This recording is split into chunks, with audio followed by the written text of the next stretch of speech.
Il existe une solution simple, rapide, facile et fausse.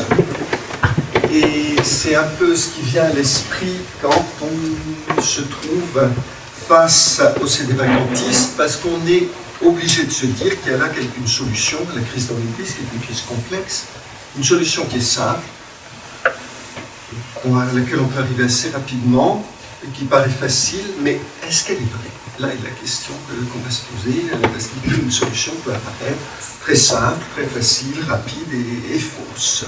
Cela ressemble de près à un pseudo-dicton déjà pareillement employé par l'abbé Sellier lors de notre débat sur Radio Courtoisie, lequel dicton revient à peu près à dire que tout ce qui paraît simple et simpliste est donc faux. D'où découlerait, d'après eux, que la vérité ne peut être que compliquée. Or, premièrement, comme Dieu est la vérité même, tout en étant omnino simplex, c'est-à-dire tout à fait simple, cela met fort à mal cette piètre pitrerie. Deuxièmement, d'autant plus que l'écriture simple loue précisément Job du fait qu'il était vir simplex et rectus, c'est-à-dire un homme simple et droit. Et avant d'entrer dans le vif du sujet, je voudrais faire deux préalables. D'abord, rappeler qu'il s'agit d'un problème concret, un problème, donc il s'agit de poser un jugement sur une situation qu'on a sous les yeux, et donc qui n'est pas purement un problème doctrinal. Ensuite, le conférencier cherche ainsi à couper la théorie du donné concret et pratique, comme si les principes n'étaient pas justement à la fois la lumière et la règle de la pratique. Il dit cependant cela pour préparer l'esprit de ses auditeurs au fait qu'il va tenter d'opposer en Saint-Robert Bellarmin ses exposés et démonstrations au niveau des principes à l'une de ses indications pratiques, en cherchant à faire passer de la sorte ce saint docteur de l'exposé de ce qu'il démontrait la sentence commune des saints pères, sententia communis omnium patrorum antiquorum, et des papes en ayant traité, à savoir celle du depositus, c'est-à-dire qu'un hérétique public manifeste per ipso facto, donc par le fait même, tout pouvoir et juridiction.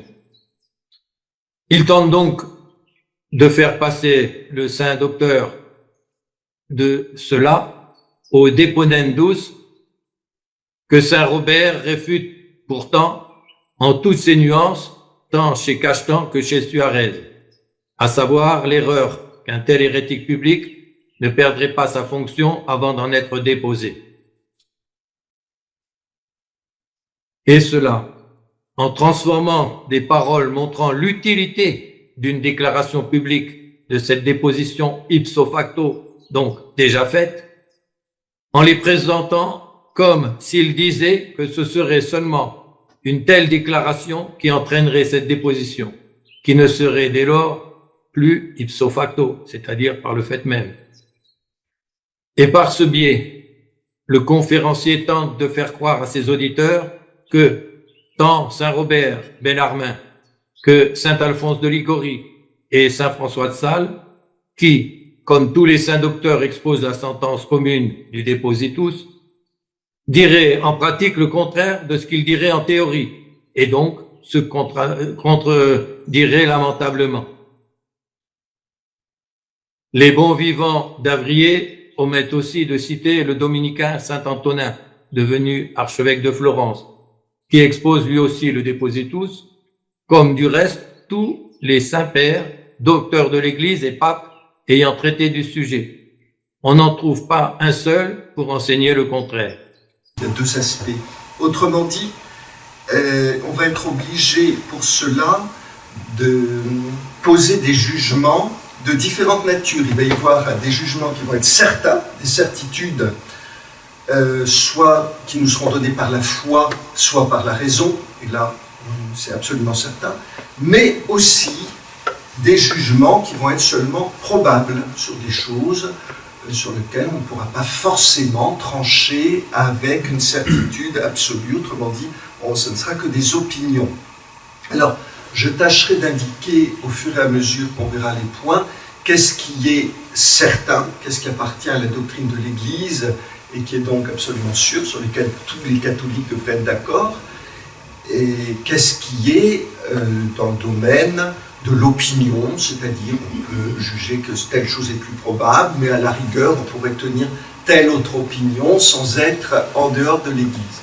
Le conférencier cherche à écarter toute certitude objective en dehors des données de foi et des premiers principes, pour en arriver en pratique et concrètement, quant à la crise présente, à tout relativiser, quant à la perception subjective, et ainsi tout ravaler au niveau de simple opinion à du peut-être.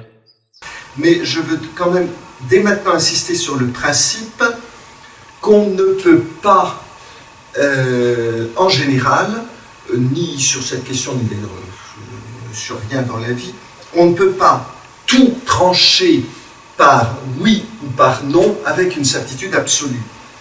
Il y a des cas où il faut savoir dire peut-être, ou je ne sais pas.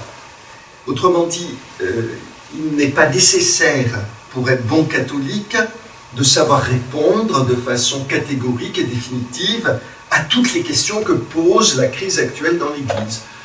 Et même, non seulement c'est pas nécessaire, mais pour certaines choses, la vertu consistera à savoir suspendre son jugement, ne pas trancher trop vite, surtout si la question n'est pas de notre sort.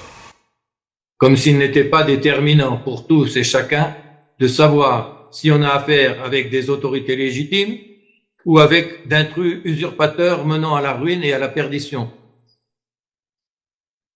Il y va certes précautionneusement en ce point, dit ici de façon générale des choses qui ne sont pas fausses en elles-mêmes, mais par tout le contexte qu'il y met, vise de fait à relativiser en l'esprit de ses auditeurs l'évidence de ce que nous avons sous les yeux.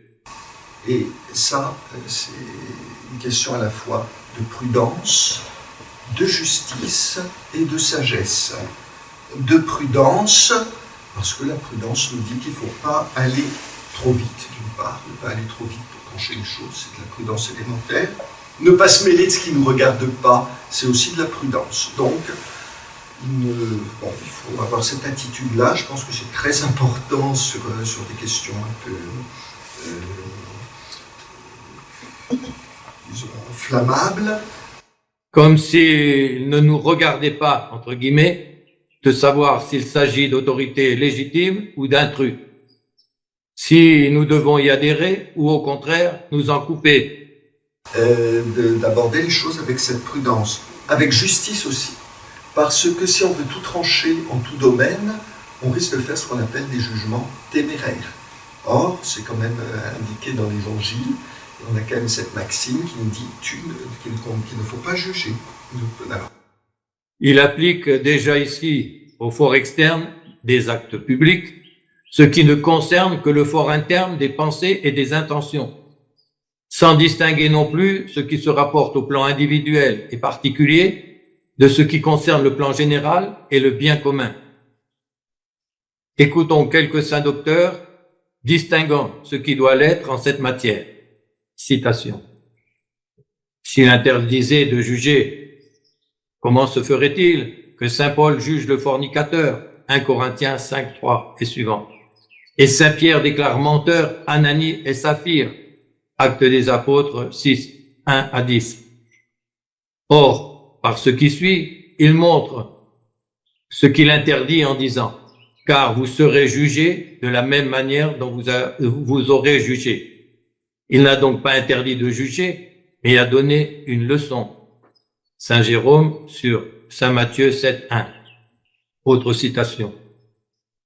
Le Seigneur ajoute qu'il ne faut point juger témérairement. Saint Ambroise sur Luc 6, 37. Autre citation. S'il était vrai qu'on ne devait point juger, comment Jésus-Christ établit-il tant de personnes, non seulement pour reprendre, mais pour punir même ceux qui pêchent? Pourquoi ordonne-t-il à tous les fidèles de regarder, il le cite, comme un publicain et un païen, celui qui n'écoute pas l'Église? De plus, si cette liberté de pécher impunément prévalait dans le monde, tout serait en confusion dans le monde et dans l'État et dans les familles. Car si le maître ne se rendait pas le juge de son serviteur et la maîtresse de sa servante, le père de son fils et l'ami de son ami, à quel excès monteraient enfin les crimes et les désordres? Et non seulement un ami doit juger son ami, mais nous devons juger et reprendre nos ennemis même, puisqu'à moins de cela, nous ne pourrions jamais terminer les différends que nous avons avec eux. Et tout serait livré à un bouleversement universel. Quel est donc le sens précis de la parole évangélique?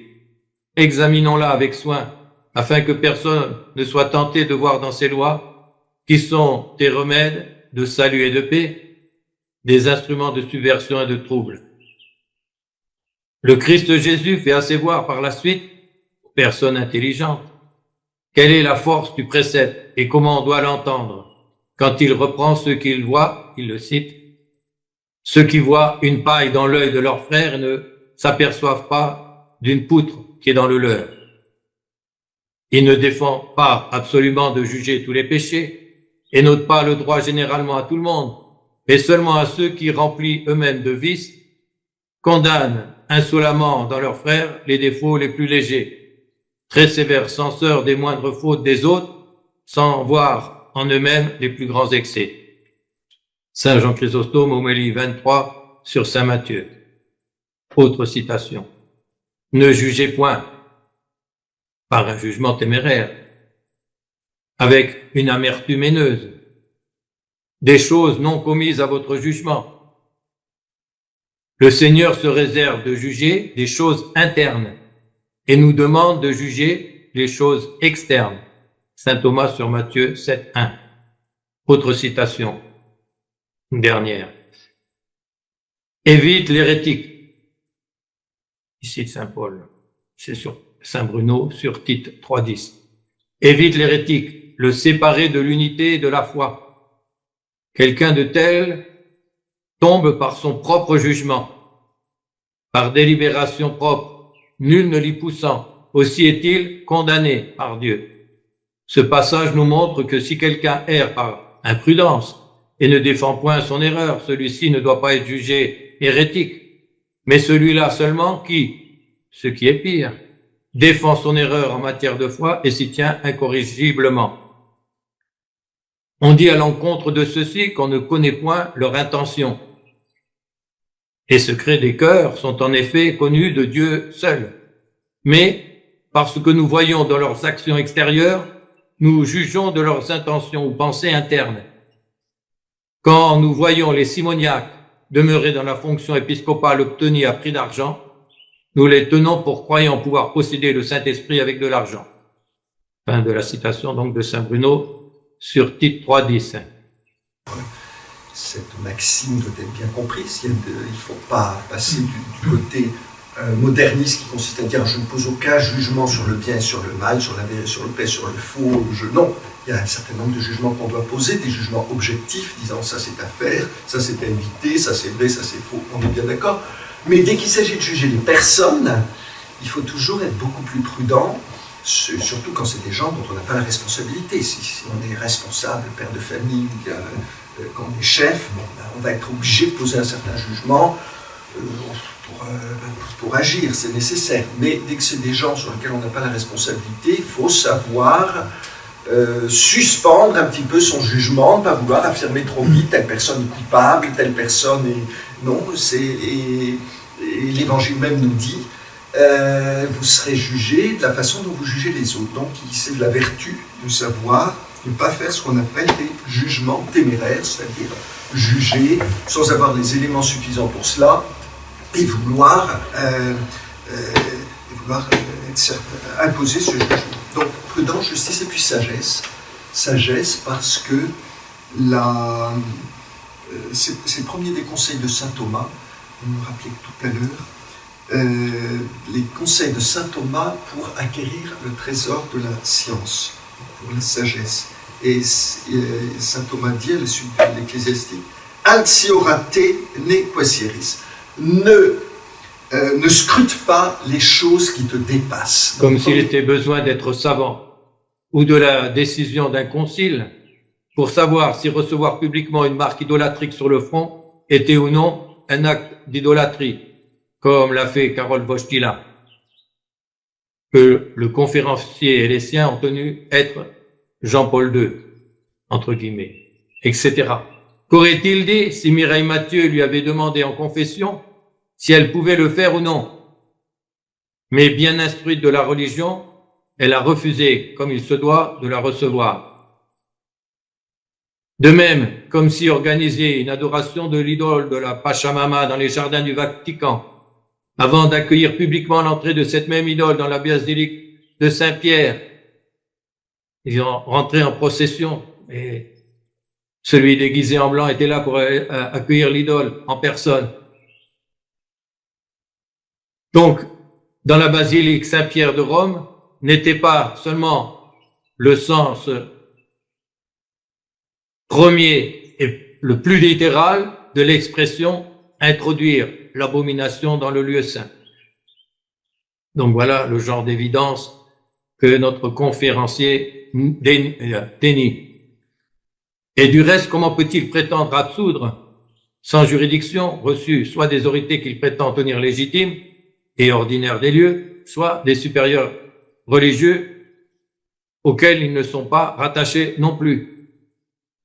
Donc, premier conseil de saint Thomas, savoir garder une humilité face à certaines réalités, notamment dans l'ordre religieux, ne pas vouloir tout trancher. Sous ce prétexte, le but de tout ce passage est de convaincre ses auditeurs de s'abstenir de regarder en face l'évidence des pires énormités, comme celle aussi de la pseudo-bénédiction, entre guillemets, de couples de sodomites, ce qui revient en pratique à un relativisme à tendance agnostique, ou plutôt à une volonté de ne pas regarder pleinement en face une réalité qui les dérange.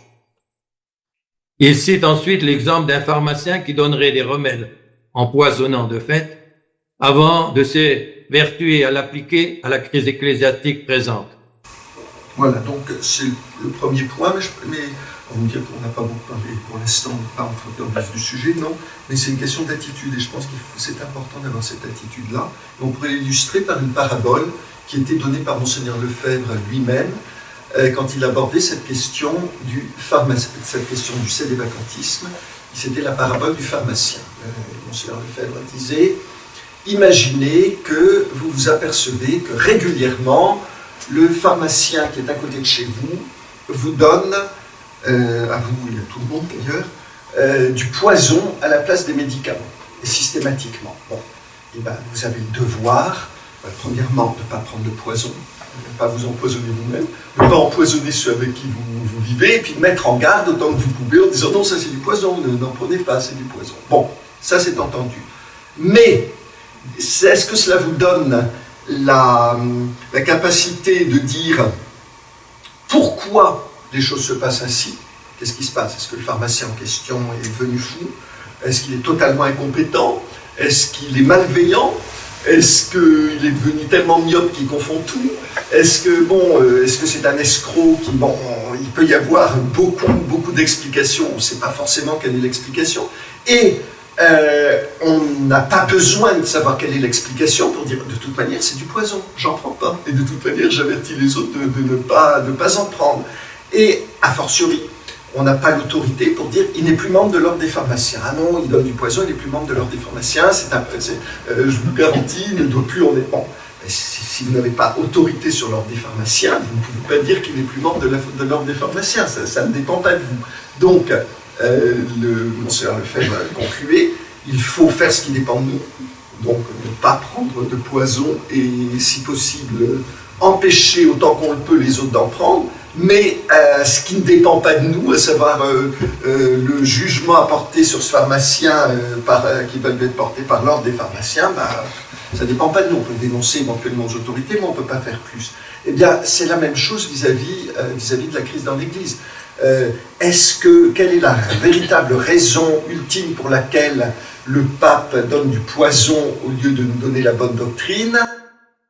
Ici, le conférencier contredit frontalement notre divin maître dans l'Évangile, en Matthieu 7, 9 suivant et Luc 11, 10 suivant. Un père ou une mère donnerait-il à leurs enfants une pierre, un serpent ou scorpion, ou pire, du poison? Et il professe ouvertement la doctrine janséniste condamnée par Pie VI, selon laquelle un pape légitime pourrait donner à toute l'Église une liturgie dangereuse pour la foi et les mœurs. Proposition janséniste qui a été condamnée expressément. Il soutient aussi avec les siens la doctrine, où je cite là saint Alphonse de Liguori, la doctrine de Luther et de Calvin, qui enseigne cette doctrine hérétique que le pape, parlant même comme docteur universel et même en union avec un concile, et en plus un concile général, est faillible. Saint Alphonse de Liguori, dissertation sur l'autorité du pape, 29e, et sur la 29e proposition condamnée par Alexandre VIII. Prima es Lutheriae Calvini, qui retice docent, papam loquentem essiam, ut doctorem universalem, essiam que una cum concilio, esse faillibilem. Et donc, il pourrait faillir même dans ce cas-là. Donc, selon laquelle un pape légitime pourrait se tromper même avec un concile général et promulguer dans l'Esprit Saint comme doctrine révélée et enseignée par le Christ et les apôtres, une doctrine condamnée par Pie IX comme contraire à la révélation divine. Opposition à la doctrine de l'Église que le pape rappelle en ces termes. Citation du pape Léon XIII. Les pères du Concile du Vatican n'ont donc rien édicté de nouveau, mais ils n'ont fait que se conformer à l'institution divine, à l'antique et constante doctrine de l'Église, à la nature même de la foi, quand ils ont formulé ce décret. Le pape cite le décret donc du Concile et qui est devenu d'ailleurs le canon 1323 du Code. De foi divine et catholique doivent être crus. On doit donc les croire. Ça s'impose par soi-même. Toutes les vérités contenues dans la parole de Dieu, soit écrites, soit transmises par la tradition, et qui sont proposées par l'Église, soit par un jugement solennel, soit par son magistère ordinaire et universel, à croire en tant que divinement révélées. Donc, citation à la fois du Concile du Vatican et du canon 1323 du Code. Et le pape Léon XIII poursuit. Toutes les fois donc que la parole de ce magistère déclare que telle ou telle vérité fait partie de l'ensemble de la doctrine révélée, chacun doit croire avec certitude que cela est vrai. Car si cela pouvait en quelque manière être faux, il s'ensuivrait, ce qui est évidemment absurde, que Dieu lui-même serait l'auteur de l'erreur des hommes. Or, ce que Léon XIII déclare ici absurde, on verra qu'il déclare une autre chose absurde que les bons vivants d'Avrier soutiennent aussi, donc double absurdité, que si, comme ils le disent, Montini, Paul VI, avait vraiment été pape légitime, il aurait pu décréter dans l'Esprit Saint comme doctrine révélée et reçue du Christ et des apôtres, une doctrine qui avait été au contraire solennellement condamnée comme contraire à la révélation divine par le pape Pie IX. Il peut y avoir plusieurs explications et on n'a pas besoin de connaître avec certitude la bonne explication pour dire de toute manière c'est faux, c'est du poison, de toute manière je n'en prends pas. Et on n'a pas besoin non plus de dire de savoir est-ce qu'il est pape ou est-ce qu'il n'est pas pape pour pouvoir agir dans le concret. Alors, voilà quel était le but de la distinction préalable entre les principes et le concret. Or, nous allons vite voir, on l'a même déjà vu, s'il n'est pas capital en de multiples cas concrets de savoir et de déterminer s'il s'agirait de véritable autorité légitime ou d'intrus usurpateurs infiltrés à l'intérieur des structures ecclésiastiques afin de mieux y jeter le trouble, la dissolution et la démolition. Il en vient donc ensuite à une lamentable mise en avant de seuls motifs psychologiques. Ça ne veut pas dire qu'on n'a pas le droit de se poser de questions. On va continuer comme la conférence. Je ne vais pas dire, bon voilà, c'est bien qu'on arrête là. Mais il faut avec avoir cette réserve qui consiste à dire qu'il y a quand même des choses qui ne dépendent pas forcément de nous et qu'on ne doit pas vouloir absolument trancher avec une certitude absolue. Donc, premièrement, c'est un problème concret dans lequel se mêlent des certitudes et des opinions, et donc on n'aura pas forcément la pleine lumière. Il faut accepter un peu le sens du mystère, aussi bien le mystère divin que ce qu'on appelle le mystère d'iniquité. Deuxièmement, c'est évidemment aussi un problème très sensible, où les sentiments et la passion peuvent facilement prendre la place de la raison.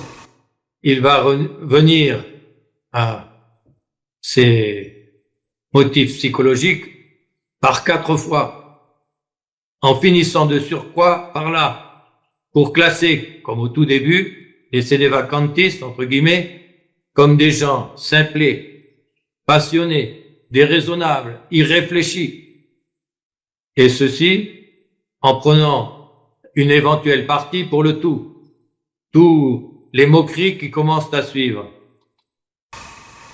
Je connais des gens, c'est peut-être le cas de certains d'entre vous, j'en sais rien, mais je connais des gens qui sont incapables de voir une photographie de François, le pape actuel, sans éprouver une sorte de frisson dans la nuque et dans le dos, une sorte de décharge électrique, et dire ah non, je ne peux pas voir ça, je ne peux pas voir son image. Bon.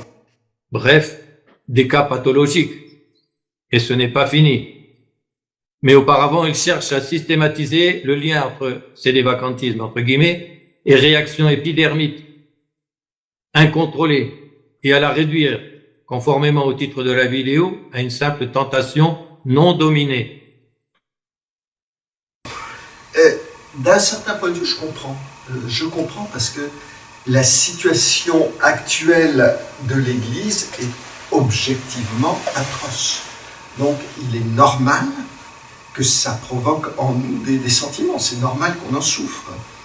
C'est normal que ça soit douloureux, que ça soit pénible. Si ça ne l'était jamais, si jamais on avait de tentation, de tristesse ou de découragement, ou même de colère vis-à-vis de ce que font certaines des autorités, ça signifierait peut-être qu'on ne se rend pas vraiment compte de ce qui se passe. Donc avoir ces tentations, j'insiste sur le mot tentation, avoir ces mouvements qui nous arrivent, c'est presque inévitable. Bon. Mais ça ne veut pas dire évidemment qu'il faut s'abandonner à ces différents sentiments. Il faut savoir les dominer par la raison et par la foi. Sous-entendu, ce dont les déraisonnables sédévacantistes sont incapables. Tout le lien qu'ils cherchent à établir entre cette réduction à de telles réactions épidermiques incontrôlées et tentations non dominées et le sédévacantisme, entre guillemets, en général. En méditant particulièrement sur la passion de notre Seigneur, sur l'agonie au Jardin des Oliviers. Bon, donc il faut savoir les dominer, ne pas... Mais encore une fois, c'est plutôt normal. Et ça peut aussi être normal, on peut comprendre que certains, parce qu'ils ressentent ça très fortement, aient envie de s'en débarrasser d'un coup, en disant non, c'est trop, c'est intolérable, je n'ai plus rien à voir avec cet homme. Cet homme, le pape, il me fait trop souffrir, il n'est plus catholique, il n'est pas pape. Et voici le lien et l'amalgame et la généralisation. Réduction qui va continuer à accentuer. Vous rencontrez des gens qui vous disent, qui vous expliquent qu'ils ont éprouvé un sentiment de libération, comme un poids qu'on leur ôtait au moment où ils ont basculé dans le sédévacantisme. Et psychologiquement, c'est très compréhensible. Quand on vous dit que cela ne relève que de la psy ou du confessionnal comme une tentation à laquelle on aurait succombé. On comprend quand on souffre beaucoup, si on peut avoir une façon d'évacuer la souffrance en niant une partie de la réalité, ça peut être une tentation. Et dire que c'est eux qui parlent de nier une partie de la réalité. Il ne manque pas d'aplomb. Et la réduction au problème-ci n'est toujours pas finie. Et d'autres, mais c'est la même psychologie, c'est la même chose, deviennent agressifs, rageurs, presque furieux, à l'idée qu'on puisse reconnaître le pape François. Ça les met dans un état émotionnel très fort. Bref, une fois encore, des gens envoyés d'urgence à l'hôpital psy. Ils cherchent ensuite à comparer la situation présente avec une séparation entre époux. Et donc, pourquoi? C'est évident, parce que c'est une situation douloureuse. Donc, il ne faut pas s'étonner qu'il puisse y avoir, qu'on puisse être porté à vouloir supprimer le problème radicalement en disant, voilà, il n'est plus pape, comme ça tout est réglé. Bon. Et là, on pourrait parler, si on voulait faire une parabole, c'est plus la parabole du pharmacien, mais on pourrait comparer ça aux problèmes qui peuvent se poser, par exemple, dans une famille, dans un couple, quand un homme et une femme se séparent. Bon, ça peut arriver qu'il y ait une séparation légitime, ce qu'on appelle la séparation de corps, parce que l'un des deux époux devient vraiment invivable avec l'autre. Bon, et dans ce cas-là, l'Église peut autoriser la séparation de corps. Mais quelle va être la tentation? Je vis, par exemple, la femme qui a été séparée de son époux, encore une fois de façon légitime dans ce cas-là, puisque l'époux a pu devenir vicieux, prendre d'autres femmes, devenir violent, bon d'accord. Et la tentation va être d'une façon ou d'une autre de dire en fait c'est pas mon époux, en fait il n'y avait pas de mariage, le mariage n'était pas valide et je vais en prendre un autre. Bon. Et ça risque assez vite d'être une tentation, mais c'est pas parce qu'il a fallu qu'il y ait cette séparation, c'est pas parce qu'il faut qu'on se protège que forcément le mariage n'était pas valide. Bon, dans certains cas, il peut y avoir des mariages qui ne sont pas valides, on est bien d'accord, mais c'est pas forcément le cas. Mais il va pouvoir y avoir quand même cette tentation, on aura l'impression psychologiquement de tout régler en disant c'est pas mon mari, ça n'a jamais été mon mari, et puis hop, on coupe comme ça. Et je pense qu'il y a quelque chose d'analogue dans le sédévacantisme. D'une certaine manière, on est dans cette situation, c'est-à-dire il y a eu la séparation de corps, bon, c'est une image, comme toute comparaison, mais on doit rester à l'écart des autorités conciliaires parce qu'elles nous maltraitent, et on sait qu'elles vont nous donner du poison, donc on est obligé de rester à l'écart. Mais ce n'est pas parce qu'on reste à l'écart que forcément ça supprime toute légitimité du côté de l'autorité. Voilà. Or, précisément, la séparation d'avec un pape légitime et en vivre à l'écart s'appelle rien moins que le schisme. Après cette préparation psychologique, entre guillemets, de son auditoire, où on va le voir revenir un peu plus loin avec une historiette moqueuse, le conférencier commence à aborder de plus près des choses plus sérieuses. Bon, c'était deux remarques préalables. Donc, d'un côté, il ne faut pas vouloir avoir une lumière parfaite, et de l'autre côté, il faut faire attention, c'est un sujet qui est un sujet très sensible. Maintenant, d'un point de vue pour rentrer davantage dans le sujet, il faut se demander, est-ce que le sédévacantisme est apparu assez tôt dans l'Église, depuis qu'il y a eu cette crise avec Vatican II, la nouvelle messe. Bon, il y en a diverses formes. Certains sédévacantistes, alors quand le sédévacantisme a-t-il commencé, vous avez à peu près toutes les opinions. Certains commencent à Jean XXIII, certains disent que Jean XXIII n'a jamais été pape, d'autres disent que Jean XXIII était pape d'abord, mais il ne l'a pas été à partir de la convocation du concile. Bon, d'autres d'ici, Jean XXIII était pape, mais c'est Paul VI n'était pas pape. D'autres d'ici, au début, il l'était, mais il ne l'est plus depuis qu'il a promulgué les documents de la 4e session, et notamment la liberté religieuse. D'autres vous disent non, c'est depuis qu'il a promulgué la nouvelle messe. Bon, après, vous avez, je ne sais pas s'il y en a beaucoup qui font commencer le problème avec Jean-Paul II, la plupart font commencer avec Jean XXIII ou Paul VI. Mais après, il y a une nouvelle vague de cédé-vacantisme avec François. Alors, parce qu'effectivement, on a quand même vu une certaine accélération du mal ou accélération des effets du mal, et donc il y a eu, le cédé-vacantisme a beaucoup cru avec le pape François, au point même qu'il y a maintenant des cédé-vacantistes conciliaires. Quelqu'un ayant affaire à des gens liés à la fraternité Saint-Pédis me disait qu'il commençait à s'inquiéter de cette démultiplication. Et pour cela se voyait contraint, en étant poussé par les leurs, les incitant à tâcher d'y répondre, de multiplier les exposés et les vidéos contre le cédé-vacantisme entre guillemets. C'est là que le conférencier va placer son historiette moqueuse. Donc, ils sont dans l'église conciliaire, dont certains, ironie, alors ça, il y a un petit groupe comme ça aux États-Unis, qui sont cédé-vacantistes, suite au rêve qu'a fait une religieuse. Elle a rêvé que Saint Jean-Paul II venait lui dire que François n'était pas. On peut trouver différentes formes, et effectivement, à chaque fois, on peut dire à chaque fois que nous subissons, parce que nous subissons des chocs, hein, il y a des chocs qui sont néo-catholiques, et François, on peut dire, a été champion en la matière, presque. Je sais pas, presque chaque fois que j'ouvre l'Osservatore Romano, ça me fait un nouveau choc. Je me dis, ah ça y est, on dirait qu'il a un génie pour aller trouver à chaque fois quelque chose de plus pour aller choquer, pour aller scandaliser. Bon, bref. Donc évidemment, à chaque fois, la tentation revient. Car d'après ses dires, il ne peut évidemment s'agir que d'une tentation. Toutefois, cette historiette, racontée en riant, d'une pseudo-apparition de, entre guillemets, Saint Jean-Paul II, fait toucher de près un cas très concret.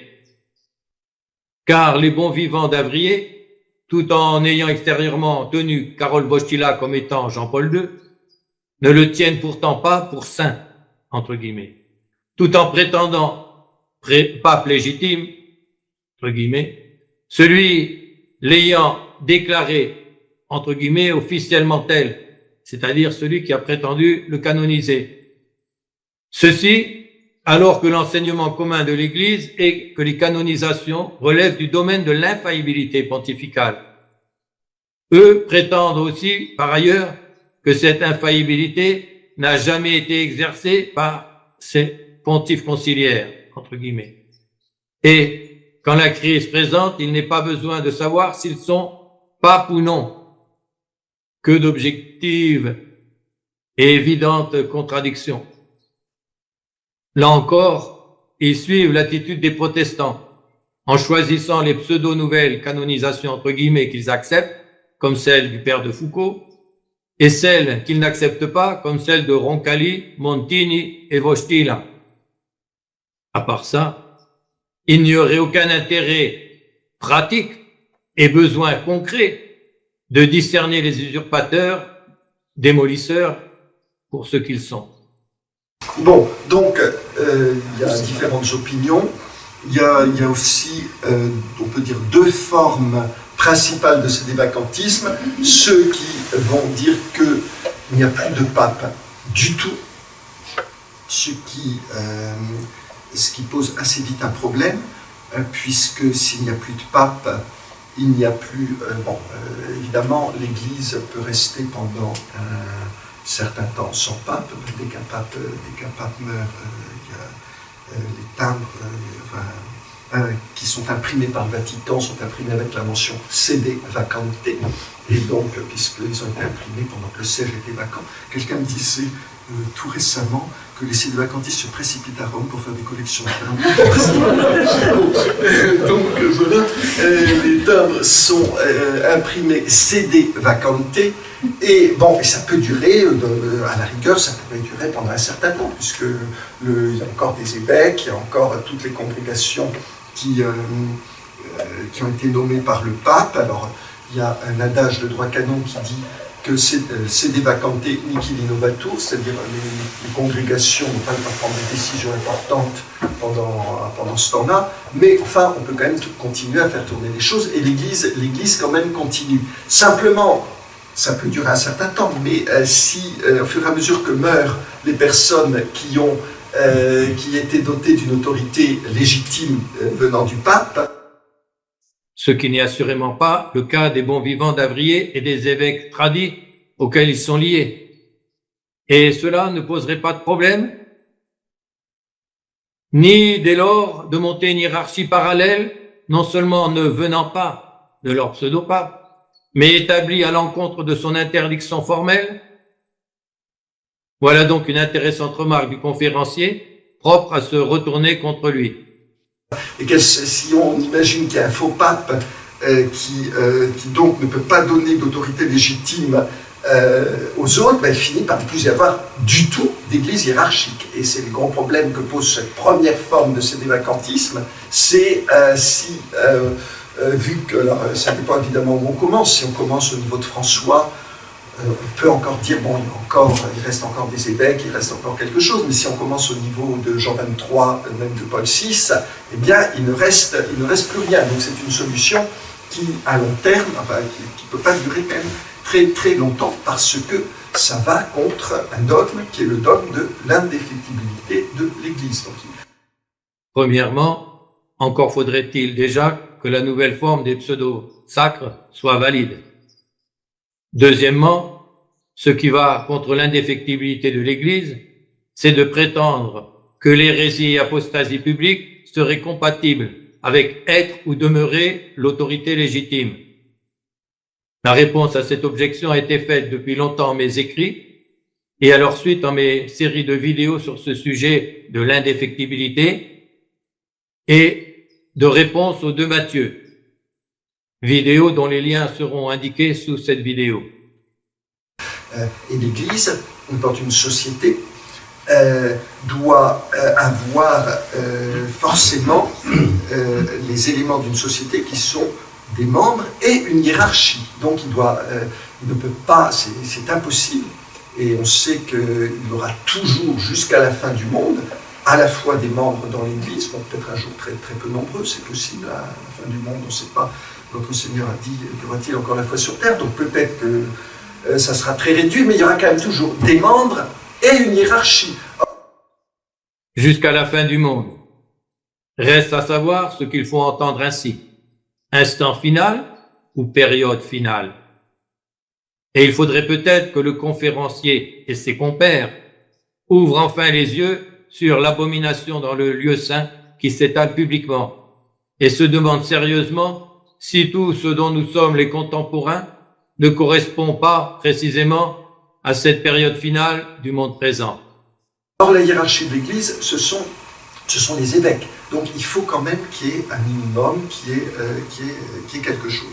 Et donc, si on prend cette première opinion, on arrive, ce n'est pas seulement le siège de Rome, le siège du pape qui est vacant, c'est toute l'Église. On peut parler d'ecclésiovacantisme, il ne reste plus rien. Bon, donc ça c'est un problème, et c'est pour ça qu'a été inventée une deuxième forme de sédévacantisme, qu'on pourrait dire appeler mitigée, qui est la thèse qu'on appelle de Cassisiacum, selon laquelle les papes seraient papes, ce qu'on appelle matérialitaires, mais non pas formalitaires. Et bon, les partisans de cette thèse pensent que ça permet de sauver la transmission d'une certaine hiérarchie. Personnellement, je n'ai jamais réussi à comprendre comment quelqu'un qui n'était pas pape, enfin qui ne serait pas que matériel, qui ne serait pas vraiment pape. Alors, ce qu'on veut dire pape matérialitaire et formalitaire, on veut dire par là, pape matérialitaire, c'est-à-dire il a été nommé pape, mais il n'est pas, donc il est le sujet désigné pour être pape, qui pourrait être pape s'il avait en lui les dispositions pour l'être. Mais comme il n'a pas ces dispositions-là, il y a un empêchement en lui qui l'empêche d'être pape, il n'est pape que matérialitaire, donc il est désigné pour être pape, mais il ne l'est pas réellement devenu à cause de cet empêchement, disent-ils. Mais s'il n'est pas réellement pape, il ne peut pas transmettre d'autorité. Donc je pense que cette distinction ne résout aucunement de problème. Bon. Il omet bien évidemment de rappeler que cette foutaise a été élaborée par le père Guérard des Lauriers, dont leurs fondateurs ont reçu l'habit qu'ils portent. Et s'ils s'en sont ensuite écartés, c'est afin de pouvoir être ordonnés malgré tout par Monseigneur Lefebvre d'abord, puis par ses successeurs. Ça, c'était une présentation des thèses et des vacantistes. La première question à se poser, c'est est-ce qu'on a besoin de cette thèse sédévacantistes pour résoudre la crise actuelle dans l'Église, et est-ce qu'elle apporte quelque chose d'autre que le fait de calmer notre colère ou de calmer notre tristesse. Donc que ça puisse apporter quelque chose de sentimental, on l'a vu tout à l'heure, je pense que oui, que dans bien des cas, c'est pour des raisons sentimentales qu'on vient sédévacantisme, mais l'être humain doit être conduit selon la raison et la foi, et non pas selon les sentiments. Donc,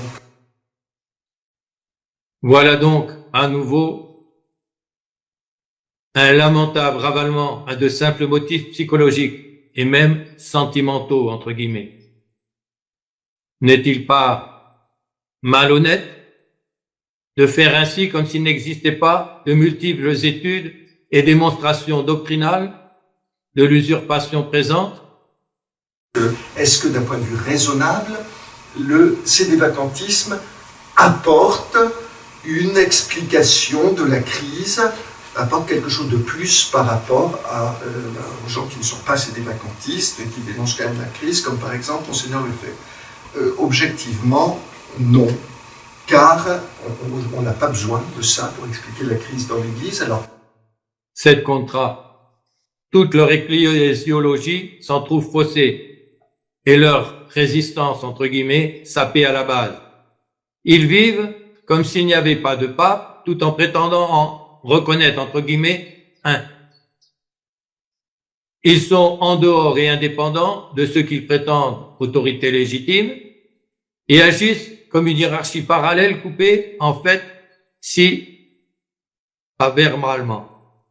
Ne reconnaît-on pas là ce que dénonçait le pape Léon XII ainsi, citation, « Il se flatte faussement d'une prétendue communion avec le siège apostolique, tout en ne communiquant pas avec le pontife romain et avec les évêques en communion avec lui. » Fin de la citation du pape Léon XII, Exhortation Pastoris Aeterni du 2 juillet 1826.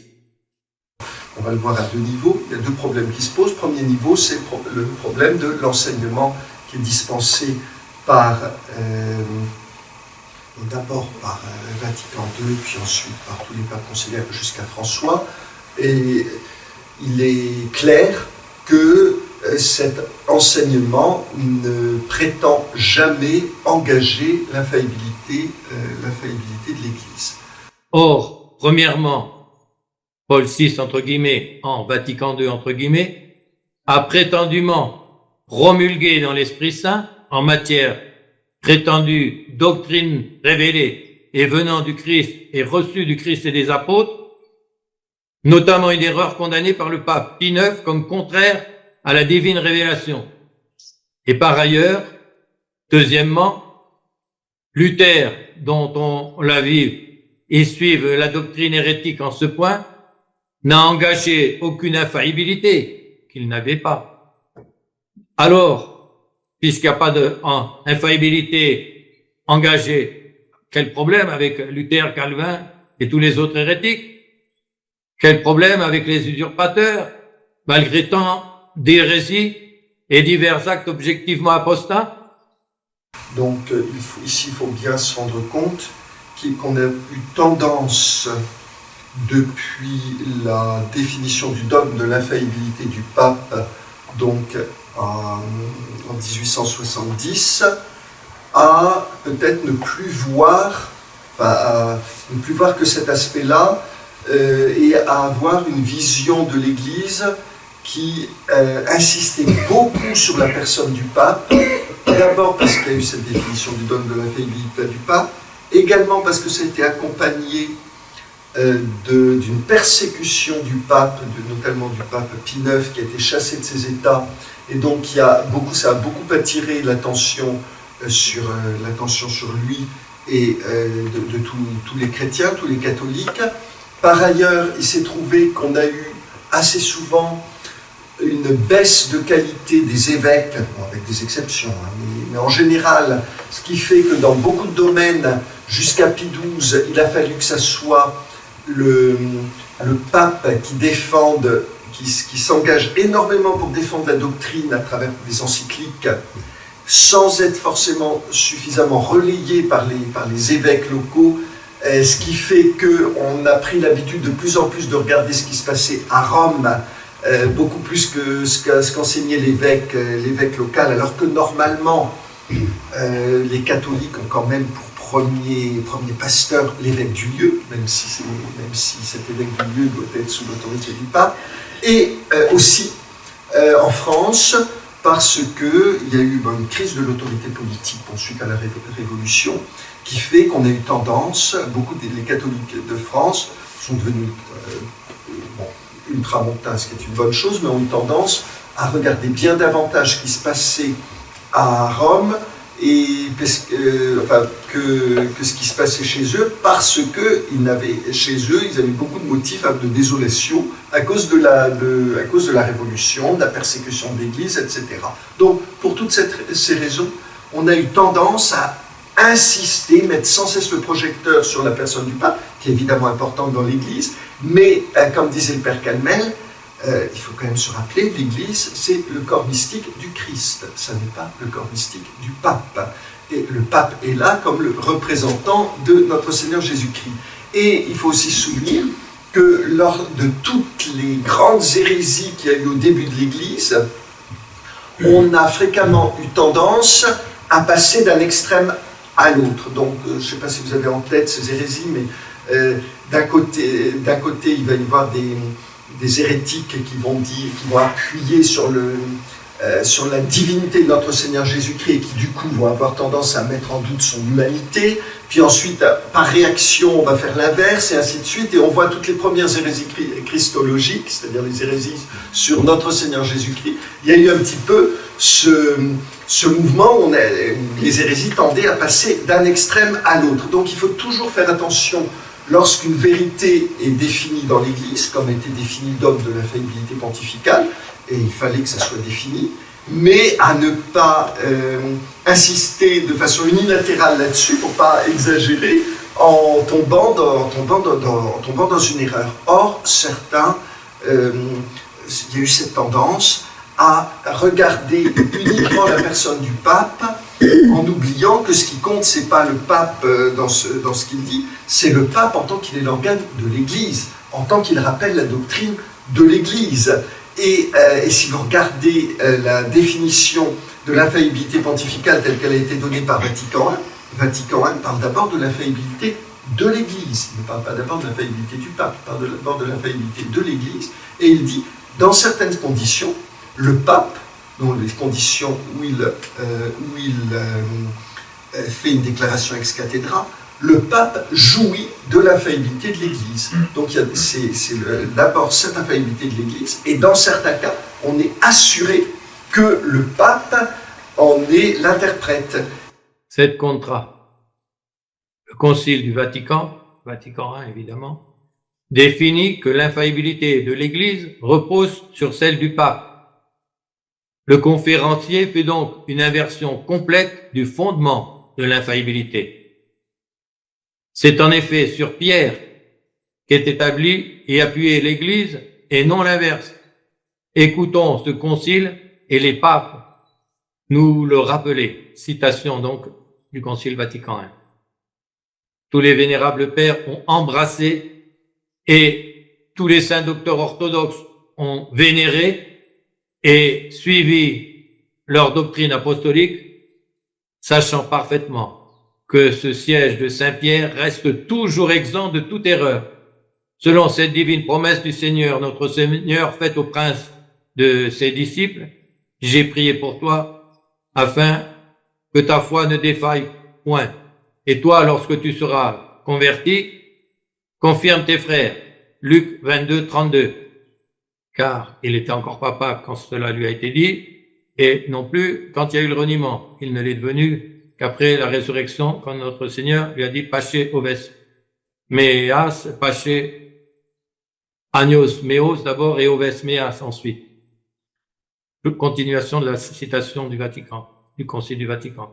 Ce don de la vérité et de la foi qui ne faillit jamais a donc été divinement accordé à Pierre et à ses successeurs dans cette chair, afin qu'ils s'acquittent de leur charge imminente pour le salut de tous, afin que tout le troupeau du Christ, éloigné par eux du pâturage empoisonné de l'erreur, soit nourri de la céleste doctrine, afin que toute cause de schisme étant enlevée, l'Église soit conservée tout entière dans l'unité, et qu'appuyée sur son fondement, elle se maintienne inébranlable contre les portes de l'enfer.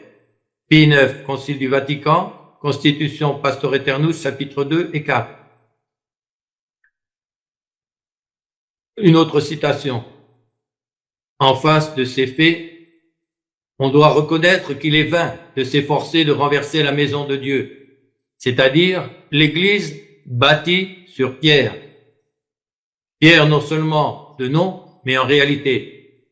Église contre laquelle ne prévaudront pas les portes de l'enfer, par cette raison qu'elle est fondée sur la pierre.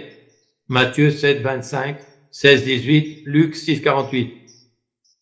Nul n'a jamais été l'ennemi de la religion chrétienne sans mener en même temps une guerre impie contre la chair de Pierre, parce que celle-ci debout, celle-là ne saurait jamais chanceler ni tomber.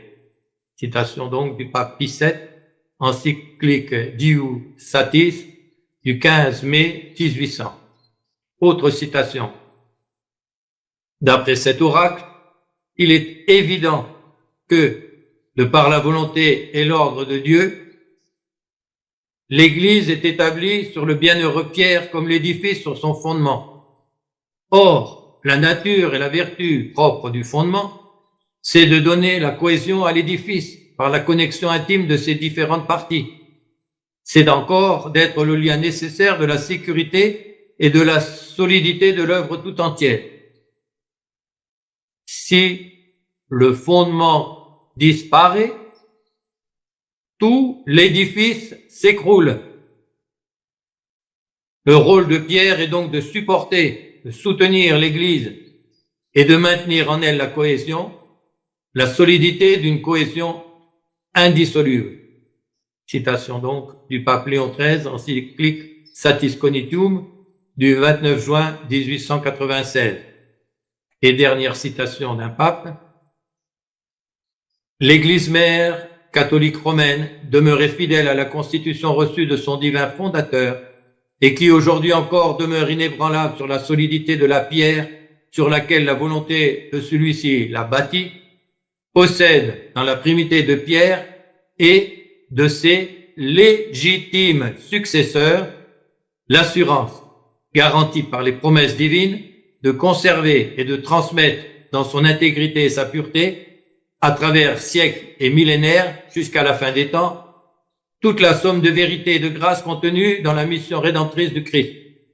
Et tandis que stimulée, réconfortée par la conscience de ce double trésor, l'Église y trouve la force de triompher de tous les obscurcissements de l'erreur et de tous les égarements des mœurs, elle déploie son action, non seulement pour le bien de la chrétienté, mais pour celui du monde entier. Fin de la citation du pape Pie XII dans son allocution au consistoire du 2 juin 1944. Les bons vivants d'Avrier soutiennent donc la conception janséniste et gallicane, plaçant au moins implicitement l'Église ou la collégialité des évêques au-dessus du pape, qui n'en serait que le représentant délégué et l'interprète. Ce n'est évidemment pas la doctrine de l'Église, mais s'y oppose, comme les textes qu'on vient d'entendre le montrent bien. Mais le plus important, c'est ce qu'enseigne l'Église. Donc à partir du moment où un pape vous dit d'une façon ou d'une autre, comme le font les papes conciliaires, qu'il se soucie avant tout d'innover plus que de transmettre la doctrine de l'Église, on se dit tout de suite, attention. 7 contrats. Premièrement, la doctrine de l'Église est tout d'abord la divine révélation, y compris celle reçue sous l'Ancien Testament, mais principalement et surtout celle du Verbe incarné en personne, qui est venu la parfaire. Et c'est principalement au pape que sa garde intacte et son interprétation authentique a été confiée, avec le pouvoir infaillible de l'exposer à toute l'Église et de la défendre. Ceci en matière donc révélée. Deuxièmement, avec leur réduction indue et minimaliste du domaine de l'infaillibilité pontificale aux seules définitions solennelles. Les Avriens, à la suite des lefébristes, des jansénistes et des gallicans, prétendent qu'en dehors des définitions solennelles, d'authentiques et légitimes pontifes pourraient contredire la doctrine de notre Seigneur gardée par l'Église en matière de foi et de mœurs, et donc tomber publiquement dans l'hérésie et la prêcher, tout en gardant leur autorité et demeurant légitimes. Donc, d'après eux, même en cas de prédication publique d'hérésie, d'un nouvel évangile, et même de pratique publique d'actes apostats ou les cautionnant ouvertement, il y aurait maintien de l'autorité et de la légitimité. C'est ce que nous allons entendre proférer de leur propre bouche, à l'encontre de la doctrine de l'Église et de la sentence unanime des pères, docteurs de l'Église et des papes en ayant traité. Ce qui compte, c'est l'Église, c'est pas d'abord le pape. Et donc, voilà une nouvelle inversion. En prétendant mettre l'autorité de l'Église, indépendamment du pape, au-dessus de celle du pape, ce qui en soi est hérétique. à partir du moment, en tout cas, où les papes, depuis Vatican II, refusent d'engager leur infaillibilité, et ils l'ont dit, et ils l'ont manifesté de différentes façons. 7 contrats, comme déjà dit. Cela s'oppose aux faits rappelés plus haut, dont la prétention de promulguer dans l'Esprit Saint ce qu'il déclare conforme à la révélation et de prononcer les canonisations, entre guillemets, que les tradis acceptent ou pas selon leur jugement propre. Il est ouvertement contradictoire d'affirmer que l'infaillibilité n'aurait pas été engagée s'ils avaient été d'authentiques et légitimes papes. Et Dieu ne peut pas permettre qu'il en soit autrement d'une part. 7 contrats. Premièrement, notre Seigneur a annoncé qu'il y aurait l'abomination dans le lieu saint, en citant le prophète Daniel. Et l'un des sens expressément exposés par saint Jérôme est précisément le renversement doctrinal. Saint Jérôme dit, alors quand on le verra à l'intérieur des structures ecclésiastiques, on saura que c'est le temps. Deuxièmement, les promesses de l'infaillibilité concernent seuls les vrais papes, non les antipapes ni les intrus. Troisièmement, un autre sens exposé par les saints docteurs, dont saint Bernard et saint Vincent Ferrier, mais encore par les papes Paul IV et saint Pie V, est précisément, donc sens de l'abomination dans le lieu saint, de faux pontifes et vrais antipapes, qui est montré dans ma brochure sur les 6 voies et dans mes autres écrits et vidéos. C'est montré en détail. Pas, mais c'est aussi nécessaire psychologiquement parce qu'ils sont libéraux et qu'un libéral ne veut pas s'engager de façon définitive. 7 contrats. Premièrement, le voici à nouveau plongé dans des arguties psychologiques, en mettant en avant la piètre échappatoire que nous avons si souvent dénoncée en Monseigneur Lefebvre et réfutée du que libéraux. Il ne serait que libéraux, comme s'il s'agissait d'une maladie mentale excusant les pires hérésies et actes apostats. Deuxièmement, il passe ainsi à nouveau du plan objectif de la réalité au plan subjectif du ressenti. Donc, à partir du moment où ils n'engagent pas leur infaillibilité, on n'a pas besoin de nier le fait qu'ils soient papes pour expliquer la crise actuelle. Il suffit de dire ce sont des mauvais papes. 7 contrats, premièrement, tout en vivant comme s'il ne l'était pas, et en choisissant ce qu'on en accepte ou pas, comme par exemple pour les pseudo-canonisations. Deuxièmement, ces mauvais pontifes, entre guillemets, pourraient s'opposer aux données révélées en restant catholiques? Ils ne font pas ce que doit faire un pape. Ils n'accomplissent pas leur devoir de pape, de même qu'un mauvais père de famille ne cesse pas d'être père de famille simplement parce qu'il ne remplit pas sa fonction. C'est là une classique comparaison foireuse entre un état naturel immuable et une autorité spirituelle temporaire et pouvant cesser, et cessant de fait par démission ou mort naturelle ou spirituelle, quand il y a publiquement hérésie, schisme ou apostasie. Prétendent-ils donc que Ratzinger, qu'ils affirmaient pape légitime sous le nom de Benoît XVI, ne pouvait donc cesser d'être père et donc, entre guillemets, pape, et que dès lors, après sa pseudo-démission et la pseudo-élection de François, entre guillemets, que prétendent pareillement légitimes, il y aurait donc eu légitimement deux papes à la fois, puisqu'il reste toujours, il peut pas ne plus l'être. Alors il y aurait eu deux papes à la fois à ce moment-là, où l'on voit manifestement l'absurdité de cette comparaison ainsi faite et son caractère scabreux et de soi manipulateur. Et il restera père. Bon, et ben de même, il n'y a pas de raison mais on dit oui, ce sont des mauvais papes, comme il y en a eu d'autres dans l'Église, mais ça suffit à expliquer la situation. Il n'y a pas besoin de dire qu'ils ne sont pas papes. Et à partir du moment où ça suffit à expliquer la situation, il n'y a pas de raison d'aller plus loin. Alors, à cela s'oppose premièrement que vivre en marge d'un pape légitime et l'essence du schisme. Et deuxièmement, que prétendre le reconnaître tout en refusant de fait de lui obéir est digne d'anathème. C'est ce que l'on va montrer pour finir cette première partie par la citation du pape Pie IX.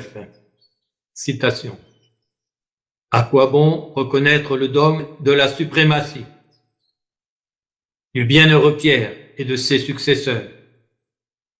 À quoi bon répéter si souvent des déclarations de foi catholique et d'obéissance au siège apostolique lorsque ces belles paroles sont démenties par les actes? Bien plus, est-ce que la rébellion n'est pas rendue plus inexcusable par le fait que l'on reconnaisse que l'obéissance est un devoir?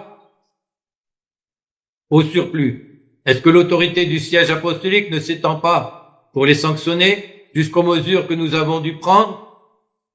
Ou suffit-il d'être en communion de foi avec ce siège sans la soumission de l'obéissance?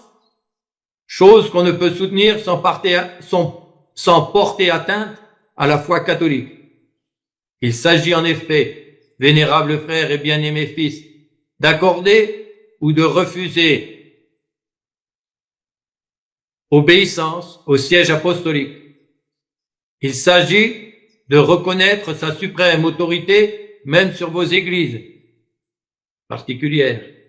Et non seulement quant à la foi, mais encore quant à la discipline. Celui qui la nie est hérétique. Celui qui la reconnaît et qui refuse opiniâtrement de lui obéir est digne d'anathème. Donc le pape Pie IX, encyclique Queen Patriarchatum.